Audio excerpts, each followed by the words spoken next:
Underground বা গোপনে রাজনীতি করার চাইতে প্রকাশ্য রাজনীতি করা উত্তম। এখন সকলের যার যার প্ল্যাটফর্ম থেকে রাজনীতি করবে, সুষ্ঠু দ্বারা রাজনীতি করবে, এটাই আমাদের চাওয়া। যে কোনো ছাত্র সংগঠন তার কোনো মাদার সংগঠনের জন্য পলিটিক্স করবে না, তারা ছাত্রদের জন্য পলিটিক্স করবে, এই নিশ্চিত হইতে হবে। এটা আত্মপ্রকাশ না, এটা হচ্ছে পুনঃপ্রকাশ। ওরা পুনরায় প্রকাশ্যে আসছে। ওদেরকে প্রায় 16 বছর যাবৎ এই সরকার স্বাভাবিক কাজ, ফ্যাসিলিটি সরকার স্বাভাবিক কাজকর্ম করতে দেয় নাই। তারা তো একটি মানে হচ্ছে এতদিন যাবত নিষিদ্ধ কোনো দল ছিল না, তো কোনো নিষিদ্ধ হয় নাই এমন কোনো দলকে তার কার্যক্রম পরিচালনা করতে দিবে না, এটা অপরাধ ছিল। তো আন্ডারগ্রাউন্ড বা গোপনে রাজনীতি করার চাইতে প্রকাশ্য রাজনীতি করা উত্তম। তারা প্রকাশ্যে এসেছে, এটা ভালো দিক। তো তারা সমন্বয়ক হিসেবে কোনো ভূমিকা রাখে নাই, ওনারা সাধারণ শিক্ষার্থী হিসেবে আমাদের এখানে সকল শিক্ষার্থীরা এসেছে, যে যেই দলের থেকেই আসুক, সাধারণ হিসেবে তারা ভূমিকা রেখেছে, ছাত্র জনতার জন্য ভূমিকা রেখেছে। সেই ক্ষেত্রে শিবিরের কেউ ভূমিকা রাখতে পারে, তবে আমরা জানতাম না যে উনি শিবিরের সভাপতি বা কি, এটা আমাদের জানা ছিল না। আমরা কীভাবে জানবো? গোয়েন্দা সংস্থাই তো জানতো না, ছাত্রলীগ জানতো না, সুতরাং আমরা তো জানার কথাই না। তো ওনারা ভূমিকা রেখেছেন। বাংলাদেশের সকল রাজনৈতিক দলেরই এই গণ অভ্যুত্থানে ভূমিকা ছিল, তবে নেতৃত্বটা ছাত্ররা দিয়েছে।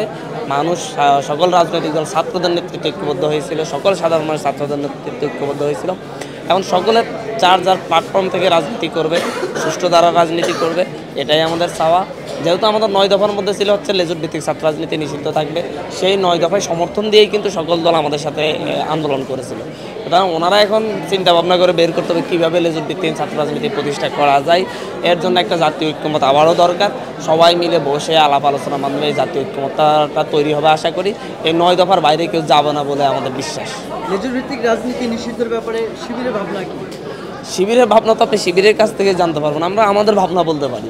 আমাদের ভাবনা হচ্ছে, আমরা চাই না যে লেজুর ভিত্তিক ছাত্র রাজনীতির কারণে যেইভাবে ছাত্র সমাজকে লাঠিয়াল বাহিনী হিসেবে ব্যবহার করা হয়েছে, ছাত্র সমাজ একটি দলকে সার্ভ করেছে, আমরা সেটাতে মানে অভ্যস্ত হতে চাই না। আমরা চাই ছাত্ররা কখনো লাঠিয়াল বাহিনী হিসেবে ব্যবহৃত হবে না, ছাত্র হবে একটি চাপ প্রয়োগকারী গোষ্ঠী। তারা যে কোনো অন্যায় অবিচারের সময়, যে কোনো অত্যাচারের সময়, যে কোনো অগণতান্ত্রিক আচরণ দেখলে সরকারের উপর চাপ প্রয়োগ করে, যাতে সরকার এমন কোনো কাজ করতে না পারে। কিন্তু লেজুর ভিত্তিক ছাত্র রাজনীতি থাকার কারণে ছাত্রদের কিছু অংশ আপনার লাঠিয়াল বাহিনী হিসেবে ব্যবহার হওয়ার কারণে সাধারণ শিক্ষার্থীরা এতদিন পর্যন্ত চাপ প্রয়োগকারী গোষ্ঠী হিসেবে কাজ করতে পারে নাই। আমরা তাই চাই না যে 90-এর পরের যে লেজুর ভিত্তিক ছাত্র রাজনীতির যে প্রচলন, সেটা অলরেডি ফেইল করেছে, কারণ সেটা আর চলুক, আমরা সেটা চাই না।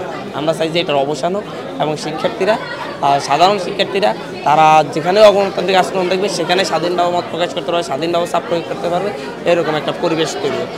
যে কোনো দল তার দলের জন্য, যে কোনো ছাত্র সংগঠন তার কোনো মাদার সংগঠনের জন্য পলিটিক্স করবে না, তারা ছাত্রদের জন্য পলিটিক্স করবে, এই নিশ্চিত হইতে হবে। এই জন্য সবচেয়ে বড় প্রয়োজন হচ্ছে তাদের কোনো মাদার সংগঠন থাকতে হবে না, তারা মাদার সংগঠন থেকে আলাদা হয়ে স্বাধীনভাবে সিদ্ধান্ত নেওয়ার সক্ষমতা থাকতে হবে, তাহলেই কেবল তারা ছাত্রদের জন্য কাজ করতে পারবে। ফ্যাসিস্ট সরকার, হাসিনা সরকার তো অবৈধ সরকার ছিল। অবৈধ সরকারের সিদ্ধান্তগুলো অবৈধই হয়। সেই অবৈধ আদেশ অলরেডি বাতিল করছে আইন মন্ত্রণালয়।